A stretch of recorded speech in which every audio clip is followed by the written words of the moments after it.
y dudas de cómo regulamos toda la presión. Ahora. Veo que a algunos les están resultados diferentes, es interesante. Profe, Diego, ilumínalo, profe.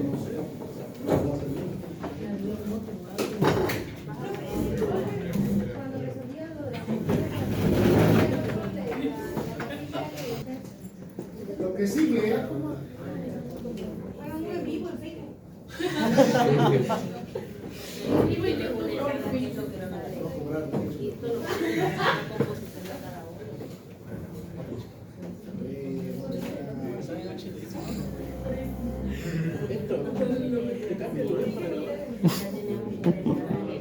No veo desde allá, güey. No voy a ver. Pero no voy a ver, güey. Que te dé el celular. Que me pedí que le cambié yo el celular a Juan Carlos. Y además acá le van a grabar también. Documento de Lo mismo. PDF, no el de Excel. Entonces, una vez que ustedes ya hicieron la parte de definir la presión de operación de la torre, pues ahora sí sigue lo que es el diseño del interior de la torre, ¿ok? Y pues hay varias formas de hacerlo y el método preliminar para hacerlo es el famoso métodos cortos. Hay muchos métodos cortos, ¿ok? Pero uno de los más utilizados es el famoso método Hooke, se llama. Se llama Hooke porque usa tres ecuaciones principales: la de Fensky, la de Underwood y la de Gilliland. ¿Okay? Entonces, si ustedes ponen las iniciales de cada una de las ecuaciones, por eso se llama método de Hooke. ¿Okay? Entonces, esta parte no tiene caso mucho que la graben porque Todo es importante. entonces, pues este es el contenido. Aquí hay pues una pequeña explicación de qué pasa cuando yo tengo una mezcla binaria, ¿verdad? Pues se vuelve más complicado al hacer el diseño de la torre. Y bueno, ya los métodos gráficos ya no nos sirven para empezar. Nosotros tenemos que acudir a los métodos numéricos. ¿Okay? Y aquí existen dos alternativas. Están los métodos cortos, ¿sí? Y están los métodos rigurosos. Estos son los que son en teoría los más confiables, ¿okay? Pero muchas veces estos métodos rigurosos pues requieren de una información previa, que es la que me da el método corto. Por eso, cuando ustedes llevaron modelado, me imagino que ya la llevaron. No. Lastimosamente, no.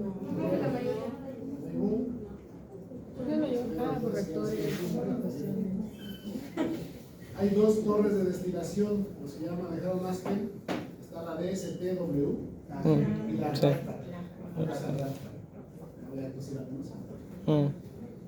Entonces, la DSTW es una torre basada en métodos cortos. Es decir, es una aproximación de una torre verdadera. Y la RAFTA es una basada en métodos rigurosos. ¿Están de acuerdo? Por eso, si es que alguna vez hicieron una torre de destilación en Aspen, primero usan el modelo DSTW y después esa información la pasan a una RAFTA. ¿Vale? Entonces, ¿qué vamos a hacer aquí ahorita? Lo que ustedes van a hacer en Excel es el método corto. O sea, lo que hace la DSTW, ustedes lo van a hacer en Excel. ¿Cuál es el problema del Aspen? Que pues es una caja negra, porque ahí nada más le dicen cuál es el clave ligero, cuál es el clave pesado, cuál es la relación de reflujo y listo. Ya no saben qué es lo que hace. Y ya nada más les dicen, no, pues tantas etapas, tantas bla bla, ¿cierto? Pero lo que vamos a hacer ahorita es, pues, todo lo que hace ese Excel en la caja negra, pues es ir haciendo con las ecuaciones adecuadas. Ustedes van a ir viendo cómo se hace cada parte. Vamos a encontrar las etapas mínimas, la relación de reflujo, las etapas mínimas, ¿sí? Y el número de etapas. Van a ver cómo se hace de manera manual si yo no tuviera ASP. ¿Sí? Entonces, esa información pues, ya la puedo utilizar para luego meter la RAFTA. ¿Sí? O un método riguroso. El método riguroso, si yo no tuviera ASPE, lo tendría que programar a lo mejor en MATLAB o algo así. Hay que meter los balances de masa, los balances, las ecuaciones de equilibrio, ¿vale? Y toda la información de las condiciones de actividad, etcétera, etcétera, etcétera. toda la información termodinámica que ya tiene aspectos. Es más complicado, no vamos a llegar a ese punto. Pero sí quiero que al menos tengan claro cómo funcionan los métodos cortos. Para cuando lleven modelado, pues ya muchos mitos. Y actualmente lo que nos sirven es para dar un diseño preliminar de una torre. ¿Okay? Ahora, el método que nosotros vamos a utilizar es aquí hay varios, les digo que está el Smith y Brickley, está el de Kremser, y este es el que vamos a usar nosotros, el último, el de Fensky, Underwood y Gilliland, que es el famoso método Cook. ¿Por qué? Bueno, de hecho el DSTW usa la ecuación de Underwood y de Gilliland. La única que no utiliza es la de Fensky. Creo que él utiliza otra, no me acuerdo el nombre de otro autor, pero es una ecuación distinta para cálculo de la etapa mínima. Es lo único diferente. Pero Underwood la sigue utilizando para la relación de reflejo mínimo y Gilliland para el número de etapas mínimas. ¿Okay? ¿Para qué me sirve Fensky? Fensky, etapas mínimas. Underwood, relación de reflujo. Y Gilliland, número de etapas. ¿Sale? Son tres ecuaciones que van a ver. Entonces, estos métodos se basan en los componentes claves, por eso es bien importante que ustedes siempre ubiquen quiénes son sus compuestos claves. Los compuestos claves ya se nos dice quién es, el clave ligero y el clave pesado. ¿Cuáles son? Donde voy a hacer el corte de la destilación. ¿Estamos de acuerdo? Esos van a ser mis componentes claves. Ok, entonces aquí está la definición. ¿Cuáles son los componentes claves? Por eso le puse yo ayer LK, ¿verdad? Y es el componente dentro de los livianos que está presente en el producto de destilado y el fondo en cualquier relación de reflujo. ¿Okay? Y también tenemos el clave pesado, que es lo mismo, pero es dentro de los pesados. Acuérdense que esto es relativo, porque dependiendo de donde yo defina dónde sea el corte, pues lo que esté hacia abajo para mí van a ser los pesados y lo que esté hacia arriba van a ser los livianos. ¿Okay? ¿Están de acuerdo? Entonces, yo les dije que estos son los únicos compuestos que se distribuyen y este es un ejemplo. Es lo que estábamos haciendo ayer en el balance de masa. En este caso, si se fijan, los componentes claves perdón, son C y E. Si se fijan, D está en medio, ¿sí? Porque este es mi componente clave ligero y este es mi componente clave pesado. Pues, ¿qué va a significar? Que D va a salir en ambas partes. En este caso, no siempre es así. ¿Okay? ¿Cuándo hago esto? Si ustedes se fijan, cuando yo defino que el D, digamos, queda en medio, es porque quiero recuperar el 100% de C y quiero recuperar el 100% de E. Solo en esos casos es cuando me conviene poner un producto intermedio. Cuando quiero maximizar la recuperación de los componentes claves, es cuando puedo hacer eso. ¿Okay? Si no, pues generalmente sería, por ejemplo, ahí C y D mis componentes claves, ligero y pesado. ¿Ok? En este caso, por eso el distribuido es el D, porque queda en medio de ambos. Es decir, D va a salir tanto arriba como abajo. ¿Ok? ¿Por qué? Porque los definí que los otros dos están separados. Ahí sí puedo recuperar el 100%. ¿Ok? ¿Cuándo no voy a poder recuperar el 100%? Cuando los dos están pegaditos. ¿Estamos de acuerdo? Muy bien. Entonces, fíjense, aquí esta es una pureza. Y esto es también, una de las purezas es recuperaciones, ¿ok? Bueno, 85% de E, 95% de C. Y entonces, todos los componentes que están arriba de los claves ligeros, fue lo que les dije ayer, todo lo que esté arriba del clave ligero va a salir por el destilado. Todo lo que esté por debajo del clave pesado va a salir por el fondo. ¿Sí? Y eso es lo que se hace en el balance de masa. ¿Sí? Esto ya lo que ustedes ya vieron, este es el procedimiento para definir el tipo de condensador. Es lo que hicimos ayer. ¿Ah? Solo hay que repetirlo, hay que conocer las composiciones. ¿Sí? Aquí están las composiciones, aquí está el cálculo de la temperatura de burbuja. Aquí este autor dice que a 49 grados, ahí nosotros usamos 50. ¿Sí? 1 grado no va a pasar nada. ¿Sí? Aquí te da la condición, si esto es menor a 215 PSI o 1.4 megapascales, que es igual a las 15 atmósferas. ¿Estamos de acuerdo? Y aquí te va a decir que si utilizas un condensador total. Después, si no se cumple, pues estima la presión de rocío y es lo mismo. ¿Okay? Este procedimiento ya es el mismo que ustedes aplicaron y de todos modos ahí va a estar en la presentación. Después de esto, sigue lo que es número 2. Este es lo del cálculo de la presión, lo mismo, tipos de condensadores, ya lo vimos. Y aquí está lo bueno. Este es el procedimiento que se tiene que, pues no aprender, pero sí es el que vamos a, con esto es el que vamos a diseñar la torre. Le voy a dar zoom para que lo vayan viendo por etapas. Empezamos en la parte de acá arriba que dice especificar la distribución de los componentes claves. ¿Qué es el balance de masa? ¿Cuánto voy a recuperar del clave ligero? ¿Cuánto voy a recuperar del clave pesado? Estimar las distribuciones y los componentes claves, es decir, resolver el balance de masa básicamente. Todo esto lo que le están diciendo se encuentran en las composiciones del fondo, las composiciones del domo. Dime quién es tu componente clave ligero, quién es tu componente clave pesado. Listo, esto está allá. Después, si se fijan, es determinar la presión. Esto ya lo saben hacer. Ahorita quiero pensar. Hoy ya debería de seguir practicando para saber hacerlo. ¿Ok? Y entonces ahora sí viene con lo siguiente. Fíjense. Aplicar un flash a la alimentación, ¿sí? Para encontrar lo que es la presión de la columna. ¿Sí? Calcular el número mínimo de etapas. Aquí empieza la ecuación de Fensky. Luego calcular la distribución de los componentes claves. ¿Sí? Y calcular la relación de reflujo mínimo. Fíjense, aquí es importante. Si el cálculo de los componentes claves no se cumple, tengo que volver a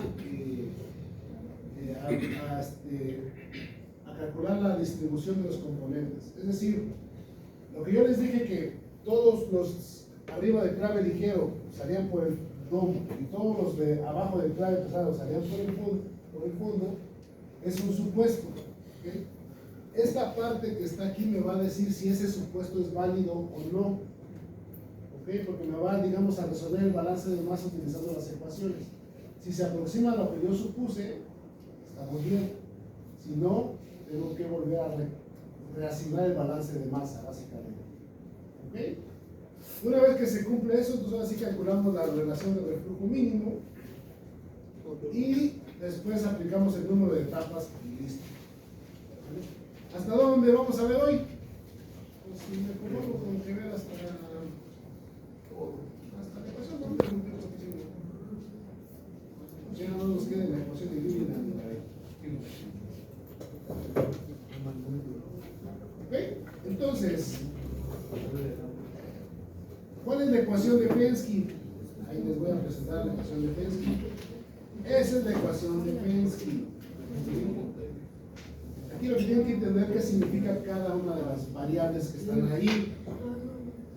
La ecuación de Fensky dice que sirve para calcular el número mínimo de etapas. ¿Se acuerdan cómo hacíamos en el McCabe? Eran los triangulitos que trazábamos desde XD hasta la curva de equilibrio, luego hasta la línea de 45 grados, ¿cierto? Esas son las etapas mínimas. Pues esta ecuación me va a ayudar a calcular ese número de etapas mínimas. ¿Vale? La diferencia es que esto es para cuando tengo más de dos componentes. 3, 4, 5, 6, 7, whatever. ¿Estamos de acuerdo? ¿Qué significa lo que tienen ahí? Ahí dice que las etapas mínimas es igual al logaritmo de la composición del clave ligero en el destilado entre la composición del clave pesado en el destilado sobre la composición del clave ligero en el fondo entre la composición del clave pesado en el fondo. Esto es lo que significa la D y la B. ¿Ok? Y esto es la volatilidad relativa.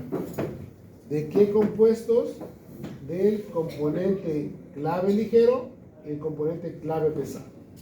¿Ok? Entonces yo les había dicho que el método de McKay consideraba que las volatilidades relativas eran constantes, ¿cierto? Pero yo les dije que en realidad esas volatilidades no son constantes porque dependen de la presión. La presión cambia la volatilidad de las sustancias. ¿Sale? Entonces, yo necesito por eso encontrar una volatilidad promedio. Eso que tiene en la ecuación de N-min, lo que está dividiendo es una alfa promedio o una volatilidad promedio. ¿Cómo se calcula? Con lo que tienen ahí abajo, en la llavecita. ¿Sale? Si se fijan, la volatilidad promedio se calcula con la volatilidad del domo por la volatilidad del fondo, la raíz cuadrada. Por eso está elevado a la 1/2. ¿Puedo mejorar el cálculo? Sí. ¿Cómo? Agregando la volatilidad en las condiciones de alimentación. ¿Sí? Es decir, tendría volatilidad en el domo, volatilidad en el fondo, volatilidad en la alimentación, las tres multiplicadas y sería raíz cúbica. Ese promedio se llama promedio geométrico. ¿Sí? No es el promedio aritmético, el promedio aritmético sería la suma y entre 3. ¿Estamos de acuerdo? Este se llama un promedio geométrico. Por eso es la raíz cuadrada. Si fueran 3 sería la raíz cúbica. ¿Estamos de acuerdo? ¿Sí? Y si se fijan, la volatilidad, ¿cómo la estoy calculando? La K del componente clave ligero entre la K del componente clave pesado. ¿Estamos de acuerdo? ¿Sí? Acuérdense que las etapas mínimas las voy a calcular considerando el reflujo total. Por eso dijimos que ese no es un valor que voy a utilizar como valor real, sino que sirve de referencia. ¿Estamos de acuerdo? ¿Sí? Entonces, esa es la ecuación de Fensky. Anótenla porque la vamos a ver. Después, con esa ecuación de Fensky, yo voy a validar el balance de masa con esas ecuaciones que están ahí. Profe, la K de alguna volatilidad, la K, ¿qué significa? Acuérdense que es la misma acá que estábamos calculando con la de gas por Rice. La presión de vapor entre la presión de evaporación. ¿Vale? ¿Estamos de acuerdo? Ahora, con estas ecuaciones voy a validar lo supuesto que dije del balance de masa. B, ¿qué significa? Son los flujos en el fondo. Y D, pues son los flujos en el destilado. Y si se fijan, es función del flujo alimentado, que es FI, entre un valor que queda como referencia, es una constante, ese que tiene DR entre BR, es una relación promedio entre lo que es el componente clave pesado en el destilado entre la cantidad de componente clave pesado en el fondo. ¿Okay? Siempre mi componente de referencia va a ser el componente clave pesado. Esa R que está ahí se refiere al componente de referencia. ¿Sí?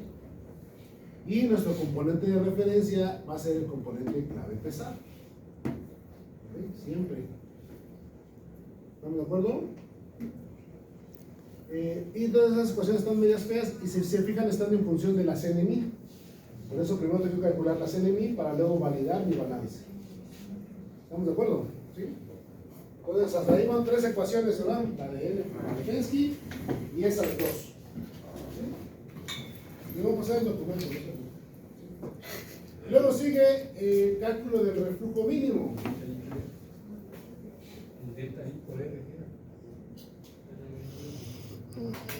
¿Vale? Ah. Ya ve que dice que está multiplicado por Alfa promedio. alfa de IR, ¿qué es eso? Ah, pues es la volatilidad del componente I con respecto al de referencia. O sea, será la volatilidad de A entre, por ejemplo, El clave pesado. el clave pesado, exactamente. Y así, en todos los componentes. ¿Vale? Es que si te fijas, esa BI es el B para cada componente, por eso tiene I. O sea, va a ser el flujo de A, el flujo de B, el flujo de B, C, etc. En el destilado y en el fondo, ¿cierto? Entonces, la volatilidad que va ahí es la volatilidad de ese componente, es el de referencia, que es el clave pesado. Sí, entonces, es decir, tenemos que sacar volatilidades también promedio para cada una de las sustancias. Y ahí fíjense, tengan cuidado, la N-min va elevado, o sea, eso que tienen de alfa va elevado a la N-min, no va multiplicado, sino es una potencia. ¿Sí? Y viene con la de Underwood, esta es la ecuación de Underwood. La ecuación de Underwood está en función de las volatilidades. Es la volatilidad del componente I entre el clave pesado multiplicado por la composición de la alimentación. ZI es la composición de la alimentación. ¿ok? Y eso que tienen ahí como es una teta. Y ahí tienen 1 menos Q. ¿Qué es Q? A ver, acuérdense que era Q. Calor. No, ¿Calor? era Q, es Q minúscula. La constante, no. La Q-line, ajá, ¿qué era la Line. Bueno, era la cantidad de líquido que estaba en la alimentación, ¿cierto? Y cuando era 0 era ¿qué? Vapor saturado, y cuando valía 1 era líquido saturado, ¿cierto? Pues esa Q sigue siendo la misma que usábamos en el McKay. ¿Sí? Acuérdense lo que me mide, que es la cantidad de líquido, ¿cierto? Es la misma Q, eso significa exactamente lo mismo. Por eso tiene 1 menos Q. ¿Qué significa? Que si mi alimentación entra como líquido saturado, ¿cuánto tiene que ser igual a esa sumatoria? A 0. Y si entra como vapor saturado, esa sumatoria tiene que ser igual a 1. ¿Estamos de acuerdo? ¿Sí? O sea, ese no es como la de Rash por Rash, que siempre es igual a 0. Aquí va a depender de cómo estás alimentando. ¿Estamos de acuerdo? ¿Sí? Y pues acá lo que tienen es el otro ejemplo de cómo calcular las volatilidades. Me está diciendo que ahí lo que necesitamos son volatilidades promedio. No volatilidades en el domo o en el fondo, sino volatilidades promedio. Y ahí te está diciendo cómo calcular esas volatilidades que son iguales que las que usamos para la defensa. Pero me dejó de grabar. Es la volatilidad del fondo con la volatilidad del domo, raíz cuadrada. ¿Sí? Y finalmente, la ecuación donde son dos, la anterior y esta. ¿Sí? Si se fijan, en la anterior lo que yo voy a buscar con Solver es el valor de teta. Y una vez que tenga el valor de teta, sustituyo aquí y ese valor de la sumatoria va a ser igual al R min más 1 y de ahí despejo R min. Es decir, R min va a ser el valor de la suma menos 1. ¿Estamos de acuerdo? Esa es la ecuación de Solver. ¿Sí? Ven feas, pero no están. Una papita. Y esta es la ecuación de Gilliland. Ay, Dios. Realmente la ecuación de Gilliland es la gráfica, esa grafiquita que ven ahí, esa es la ecuación de Gilliland, o la correlación de Gilliland. ¿Vale? Gilliland, si se fijan, está en función de la relación de reflujo mínimo. Se supone que este valor ustedes lo pueden calcular porque aquí aplicamos lo mismo que en McKay. ¿Cómo calculábamos R? ¿No? Pues 1.2 veces o 1.3 veces R min, ¿cierto? Entonces aquí sigue siendo lo mismo. Yo tengo que decir, no, pues 1.5 R min. Entonces conozco R. R min ya la encontramos con la ecuación de Underwood. Entonces con eso pueden encontrar este valor de X. Me voy al valor de X, voy a la gráfica y leo. Este valor que encuentre aquí lo igualo a esto que está aquí. N menos N min sobre N más 1 igual al valor que yo lea. Y de ahí despejo N min. Bueno, N min realmente ya la conozco porque la tengo con la Defensky.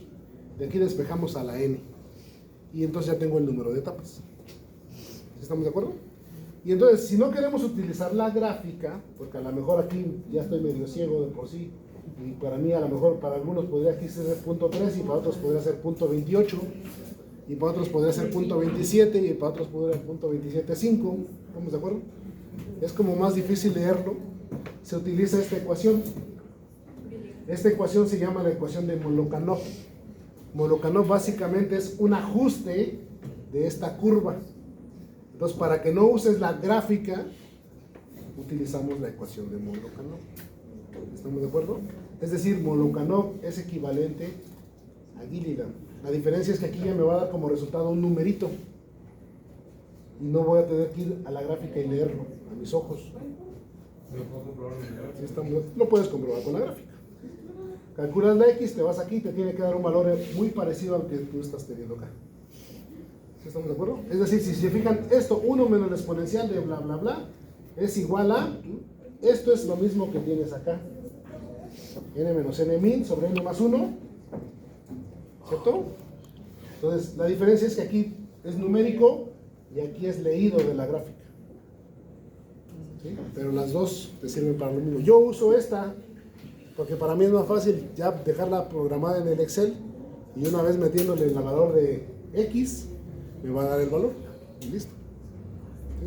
¿Sí? Y no tendría que estar calculando X en cada torre irme a la gráfica y estar leyendo. ¿Estamos de acuerdo? Sí. Pues es la ventaja. Y con eso son felices. Ya casi tienen diseñada la torre.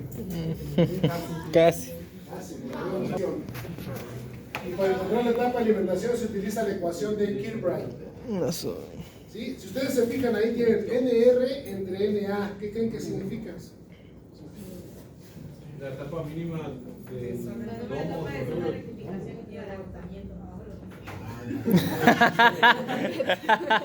Sí saben leer, entonces, lo deben de leer el dinero, entonces.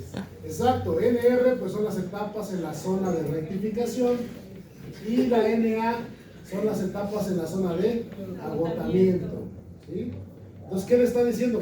Pues es una relación de cuántas tengo en el agotamiento con respecto a al revés, de rectificación con respecto a las de agotamiento.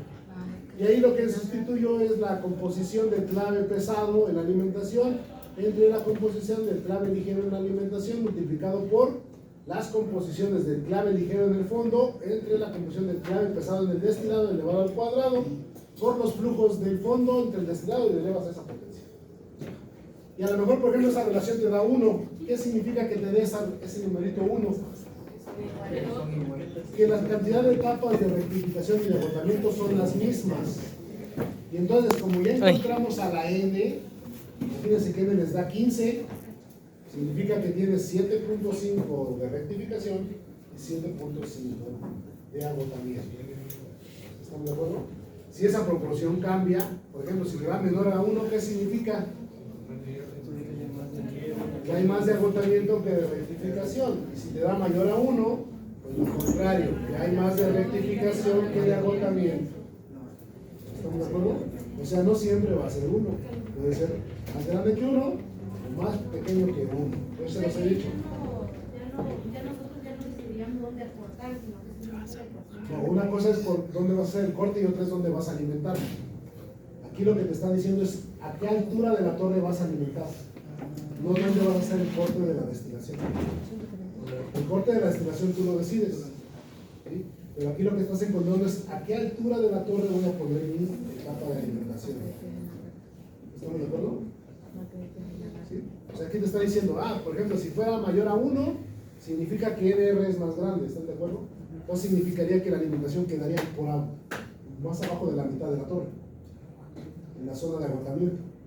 ¿Por qué? Porque, bueno, no en agotamiento, pero es una zona de rectificación muy alta y poco de agotamiento. ¿Estamos de acuerdo?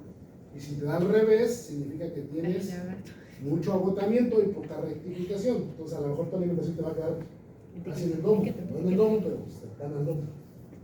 ¿Estamos de acuerdo? Entonces, esto te da la altura a la que vas a alimentar la torre. ¿Estamos de acuerdo?